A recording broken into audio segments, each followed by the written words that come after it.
오늘은 2024년 6월 19일부터 지난 일주일간의 말씀 묵상을 나누겠습니다. 저는 사도행전을 계속 묵상하고 있습니다. 말씀 묵상 시작합니다. 2024년 6월 19일 사도행전 22장 12에서 29절 말씀. 바울이 결박당하고 채찍질과 신문으로 고통당할 때 그가 자신의 곁에 섰던 백부장에게 너희가 로마 시민된 자를 죄도 정하지 아니하고 채찍질할 수 있느냐라고 항변했다. 이 말은 백부장과 천부장 모두를 두렵게 만들었고 로마 시민권을 돈을 주고 샀던 천부장이 바울에게 얼마를 주고 시민권을 샀냐고 물었다. 그리고 바울의 대답은 나는 나면서부터라 였다. 이에 신문하려고 하던 사람들이 곧 그에게서 물러가고 천부장도 그가 로마 시민인 줄을 알고 또 결박한 것에 대해 두려워했다. 바울이 자신이 나면서부터 로마 사람이라는 말을 했을 때 그 말 한마디의 힘은 사람을 두렵게 할 정도의 파워가 있었다. 로마라는 나라가 가지는 힘을 상징적으로 보여주는 것이겠지만 나는 여기서 우리의 정체성에 담긴 말과 힘의 능력에 대해 스스로 질문해보게 된다. 우리가 누군가에게 예수님을 믿는다 혹은 그리스도인이다 라고 말을 했을 때 그 말을 듣는 사람의 반응은 어떨까? 이 말 한마디로 인해 그 상대방이 나를 향한 말이나 행동이나 태도에 부끄러움이나 잘못은 없는지를 되돌아보게 만드는 힘이 있을까? 내가 예수님을 믿는 사람이기 때문에 혹은 그 정체성에 대한 떨림과 두려움을 상대방이 갖고 있을까? 그럴 일은 없다. 아마도 전혀. 그 누구도 우리가 그리스도인이라고 말했을 때 하나님의 나라와 그분의 위엄 앞에 두려워하거나 벌벌 떠는 사람이 없다. 뭔가 잘못된 세상처럼 느껴진다. 하나님의 나라에 대한 명성과 능력이 땅에 떨어지고 하나님을 믿는 자들의 영광과 위엄이 상실된 세상이 지금 우리가 사는 곳이다. 우리 그리스도인들이 하나님의 나라의 명예를 떨어뜨리는 것 같아 한없이 부끄럽고 송구스럽다. 사람들이 하나님의 이름 앞에 예수님을 믿는 사람들에 대한 존경심에 머리가 숙여지는 세상이 오기를 기대한다. 또 그렇게 되기 위해 그리스도인으로서 최선을 다하는 내가 되자.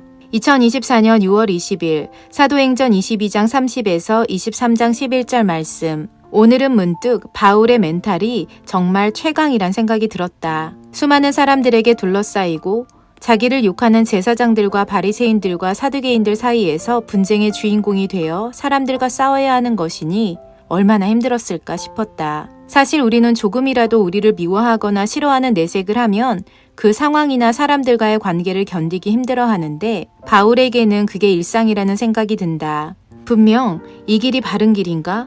혹은 이렇게 사는 것이 과연 맞나 싶은 생각이 수도 없이 들어야 하는 것이 인간인데 그는 어떤 상황에서도 흔들림이 없다. 그리고 하나님은 그런 그를 더욱 굳건하게 단단하게 세워가신다. 담대하라. 내가 예루살렘에서 나의 일을 증언한 것 같이 로마에서도 증언하여야 하리라 라고 하시면서 말이다. 바울을 보고 또 나를 보니 내가 한없이 유약한 사람처럼 느껴진다. 여러 사람들의 핍박과 비난에도 흔들림 없는 바울에 비해 나는 한 사람의 말에도 감정이 휘몰아치니 말이다. 어떻게 해야 모든 상황과 어느 누군가와의 감정의 소용돌이 속에서도 잠잠할 수 있을까? 아직도 먼 길을 가야 하는 것만 같다. 2024년 6월 21일 사도행전 23장 12에서 35절 말씀. 바울을 죽이려는 관계가 있었고 이는 사람들이 매복하고 있다가 바울을 죽이려는 계획이었다. 이 계획은 마치 암살과도 같이 아무도 모르게 바울을 흔적도 없이 사라지게 하려는 것처럼 보인다. 하지만 이를 듣고 있던 바울의 조카가 이를 바울에게 알렸고 바울은 이를 백부장에서 천부장에게 이르도록 해서 자신이 총독 앞에 서는 데까지 가게 만들었다. 이 말씀을 보면서 하나님께서 떠오르게 하신 말씀은 내가 자기 일에 능숙한 사람을 보았느냐? 이러한 사람은 왕 앞에 설 것이요 천한 자 앞에 서지 아니하리라 였다. 이 말씀의 반대적 의미가 되겠지만 바울은 자신에게 맡겨진 복음 전도자로서의 능숙한 사명자의 길을 걸었었고 그가 사람들의 암살 계획에 의해 의미 없이 죽임 당하는 것이 아닌 왕 앞에서 죽임을 당할 것 같이 이끌려 왔다. 하나님의 바울을 향한 계획이 너무도 특별한 것임을 새삼스럽게 느끼며 죽음까지도 의미 있는 그리스도인의 삶을 살아가기를 다짐해 보게 된다. 그리고 다시 한번 내게 맡겨진 일에 능숙한 자가 되어 왕 앞에 서는 하나님의 사람이 되기를 믿음으로 고백하고 선포한다. 2024년 6월 22일 사도행전 24장 1에서 23절 말씀. 바울이 벨릭스 앞에서 자신을 변호할 때 했던 모든 말은 자신이 한 일에 대해서 전혀 거리낌도 없고 법에 거스르는 것도 없음을 증언하는 말이었다. 그중 그가 여러 해 만에 내가 내 민족을 구제할 것과 재물을 가지고 와서 드렸다라고 했다. 생각해보면 바울이 얼마나 고마운 사람인가? 정말 오랜만에 몇 년 만에 예루살렘에 온 것이고 그냥 온 것도 아니고 이곳의 가난한 사람들을 위해 구제할 것과 재물들까지 들고 왔는데 환영은커녕 고소와 박해와 쫓김을 당했다니 한 개인으로 보면 정말 기가 막힐 노릇이다. 하지만 복음으로 인한 희생을 아는 바울이었기에 이 과정 또한 의연하게 받아들이고 있는 것이다. 어쩌면 우리의 삶에는 참 많은 기대와 바램을 가지고 있는지도 모르겠다. 내가 좋은 선물을 주면 좋은 반응이 나오겠지? 내가 아낌없이 주고 베풀고 섬기면 그들도 나와 같이 하겠지?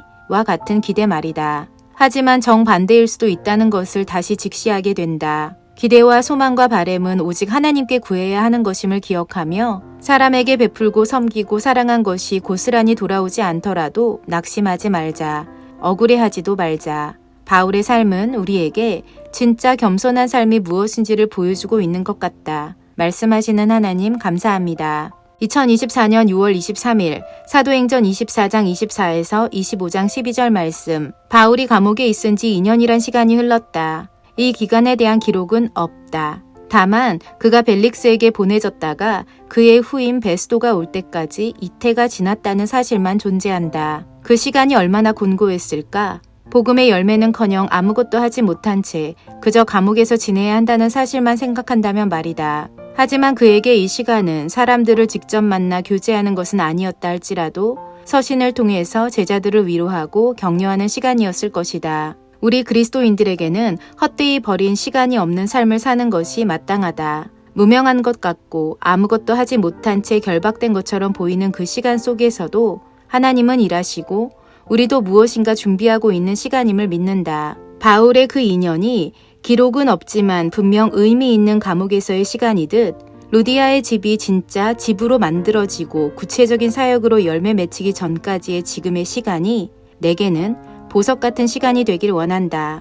2024년 6월 24일 사도행전 25장 13에서 27절 말씀. 사람의 생각과 의도와 상관없이 어쩌면 바울의 의도와 생각과도 상관없이 하나님은 그분의 역사를 만들어 가시는 것 같다. 이방인의 사도로 부름받은 바울이었기에 그는 자신의 종교와 율법의 문제로 인해 유대인들에게 고소 고발당했고 당시의 지도자들인 이방인들에게 자신의 이야기를 할 수 있는 기회를 얻게 된 것이다. 아그리빠 왕도, 버니게도, 베스도도, 벨릭스도 모두 우리에게는 중요하지 않은 인물들이지만 이들은 바울이 전하는 복음의 이야기를 들을 수밖에 없는 환경이었다. 우리는 하나님의 계획과 역사를 알 수 없다. 다만 확실한 것은 하나님은 당신이 말씀하신 것을 반드시 이루시는 분이시라는 사실이다. 그렇게 보면 하나님은 내게 약속하신 모든 것도 이루실 것을 확신하게 된다. 지금 이 시간 내게 주셨던 모든 약속들이 이루어질 것을 확신하며 아멘이다. 2024년 6월 25일 사도행전 26장 1에서 18절 말씀. 하나님께서 바울을 부르실 때 그에게 하신 말씀이 새삼스럽게 눈에 띈다. 그리고 그 말씀에서 사역의 주체는 우리가 아니고 하나님의심을 더욱 분명하게 깨닫게 된다. 말씀하시기를 내가 너를 구원하여 그들에게 보내어 그 눈을 뜨게 하여 어둠에서 빛으로 사탄의 권세에서 하나님께로 돌아오게 하고 죄사함과 나를 믿어 거룩하게 된 무리 가운데서 기업을 얻게 하리라. 아멘. 하나님은 결코 바울에게 네가 가서 그들의 눈을 뜨게 하라거나 그들을 사탄의 권세에서 하나님께로 돌아오게 하라거나 그들이 죄사함을 받고 무리 가운데서 기업을 얻도록 내가 무엇을 해주어라 라고 부르시지 않으셨다. 다만 바울에게 내가 너를 보내겠다라는 것이 그분의 뜻이시고 이 모든 일을 행하시는 주체는 하나님이시다. 정말이지 새롭게 다가오는 말씀이다. 우리가 하나님의 부르심에 순종한다는 것은 우리가 무엇인가 대단한 헌신을 해서 어떤 놀라운 일을 해야 하는 것에 초점을 맞추는 것이 전혀 아니라는 사실을 기억해야 하겠다. 하나님께서 우리를 보내시기로 작정하셨다면 이미 그 일은 하나님의 영역이다. 우리의 순종은 그분이 하시는 일을 가까이에서 볼 수 있는 특권이라는 사실을 알고 하나님께서 그분의 일에 우리를 초대하사 보게 하시려는 계획임을 명심하자. 하나님이 눈먼 자의 눈을 뜨게 하실 것이고 사탄의 권세에 있는 자를 하나님께 돌아오게 하실 것이며 하나님께서 무리들을 하나님의 기업되게 하실 것이다. 이 말씀을 통해 다시금 우리의 사역의 주체가 하나님의 심을 깨닫게 되고 남편과 나로 하여금 하나님의 역사를 보게 하시려고 부르셨다는 믿음을 갖게 된다. 그러므로 우리 앞에 펼쳐진 불확실한 미래에 대해서 염려하거나 두려워할 이유가 전혀 없다. 믿습니다, 주님.